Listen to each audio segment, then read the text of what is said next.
Good morning बच्चों। आज हम सब पाठ 6 अमर शहीद भगत सिंह पढ़ेंगे। बच्चों, जैसा कि आपको पता है कि हमारा भारत देश लगभग 200 वर्षों तक अंग्रेजों का गुलाम रहा। आज़ादी की इस लड़ाई को हमारे देश के वीरों ने अपने अपने तरीके से लड़ा। जहां एक तरफ महात्मा गांधी जी ने सदैव अहिंसा का मार्ग अपनाया और अंग्रेजों का विरोध किया, तो वहीं दूसरी ओर कुछ वीर क्रांतिकारी थे जो आज़ादी प्राप्त करने का संघर्ष कर रहे थे। उनका मानना था कि वे अंग्रेजों के साथ वैसा ही व्यवहार करेंगे जैसा अंग्रेज उन भारतीयों के साथ करते हैं। ऐसे ही एक वीर क्रांतिकारी थे भगत सिंह। तो आज हम इस पाठ में अमर शहीद भगत सिंह जी के विषय में पढ़ेंगे। बच्चों, पाठ को पढ़ते समय कुछ रेखांकित शब्द आपके सामने आएंगे। आप उन कठिन शब्दों को अपने क्लास वर्क कॉपी में नोट कर लें। तो आइए पाठ देख लेते हैं। प्रभा और प्रभात अपने बाबा जी के बड़े लाडले हैं। ये दो बच्चों के नाम हैं। वे अपने बाबा के बहुत ही लाडले दुलारे हैं। अक्सर वे बाबा जी से कहानी सुनने की जिद करते रहते हैं। दोनों आज फिर कहानी सुनने के लिए बाबा जी के पास अड़कर बैठ गए। इसका मतलब होता है वे जिद करके एकदम बैठ गए कि आज वे कहानी सुनकर ही रहेंगे।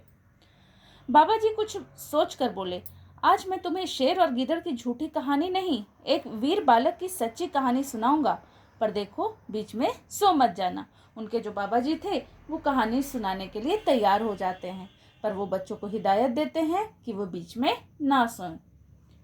सुनाइए बाबा जी, हम बिल्कुल नहीं सोएंगे, दोनों बालक एक साथ जवाब देते हैं। दोनों बालकों ने एक साथ कहा।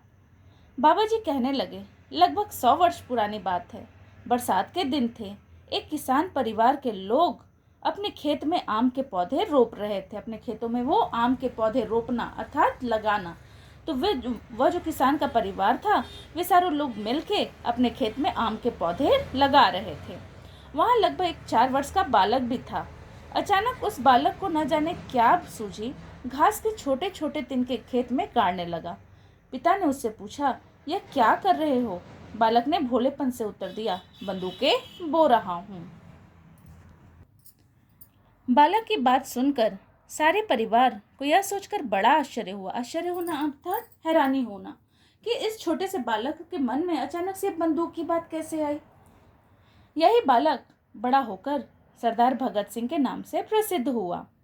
तुम इस बालक के बारे में और अधिक बातें जानना चाहोगे? बाबा जी ने बच्चों से पूछा।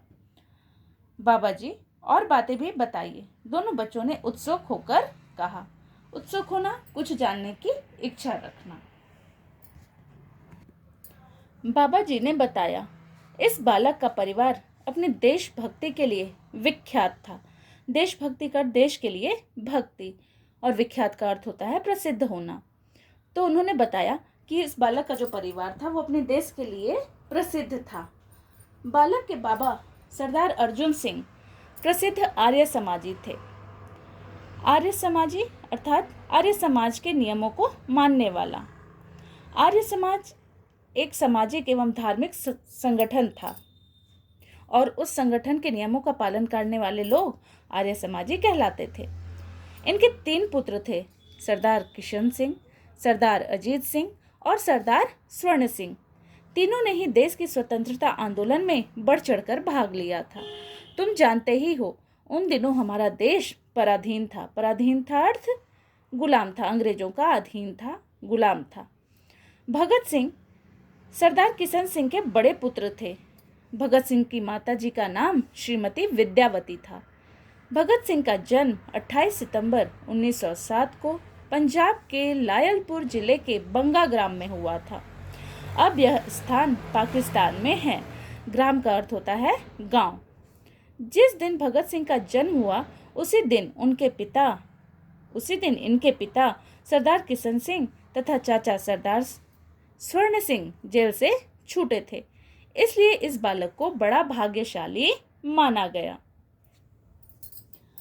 भगत सिंह की प्रारंभिक शिक्षा, शुरुआती जो उनकी शिक्षा थी वो बंगा गांव की प्रारंभिक पाठशाला से ही हुई। वे बचपन से ही बड़े होनहार विद्यार्थी रहे। होनहार होना अर्थात तेज विद्यार्थी थे वो, न केवल पढ़ने लिखने में अपितु का अर्थ होता है बल्कि वे खेल कूद, तथा अपने व्यवहार में भी वे सर्वश्रेष्ठ रहे। सर्वश्रेष्ठ होना अर्थात सबसे ऊंचा होना, इसलिए सब लोग उन्हें हृदय से प्रेम करते थे। भगत सिंह के घर का वातावरण देशभक्तिपूर्ण था। इसका बालक भगत सिंह पर भी गहरा प्रभाव पड़ा। वे बचपन से ही अंग्रेजों से बदला लेने और उन्हें देश से निकाल बाहर करने की बातें किया करते थे, और जो सुनता वह उनसे प्रभावित हुए बिना न रहता। भगत सिंह बचपन से ही बड़े अध्ययनशील थे अर्थात उनका पढ़ने में मन लगता था, वो पढ़ना चाहते थे।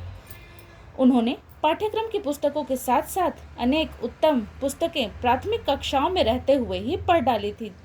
प्राथमिक कक्षाएं अर्थात शुरुआती कक्षाएं, जैसे पहली कक्षा हो गई, दूसरी कक्षा हो गई, उन्हीं कक्षाओं में इन्होंने अच्छी अच्छी पुस्तकें भी पढ़ ली थी। इसलिए बाल्यावस्था में ही वो बहुत सी गंभीर बातें सोचने लगे थे।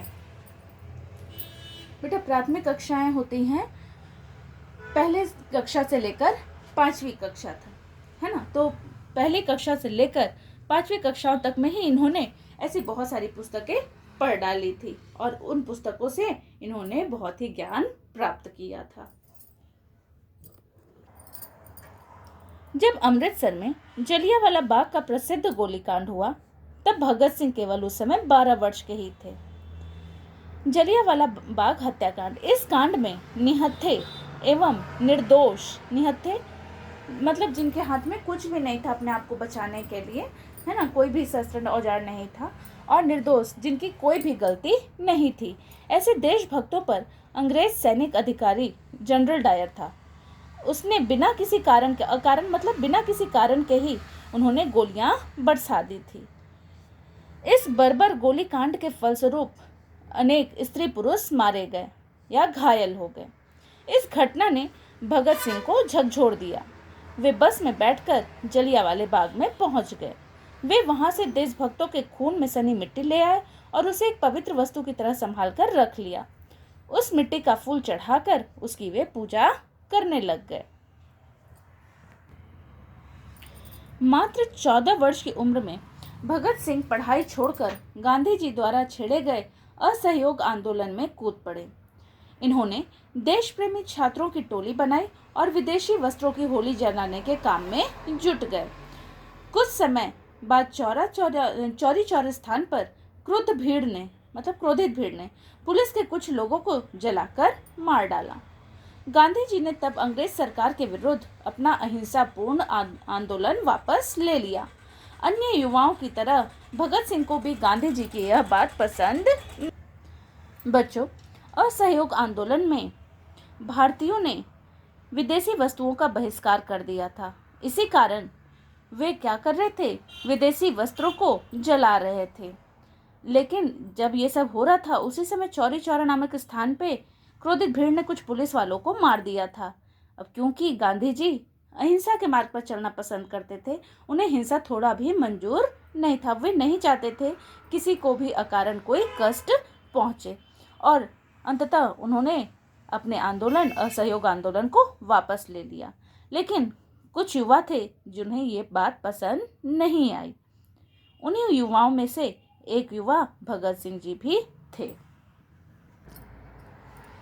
बाद में भगत सिंह ने नेशनल कॉलेज लाहौर में दाखिला लिया।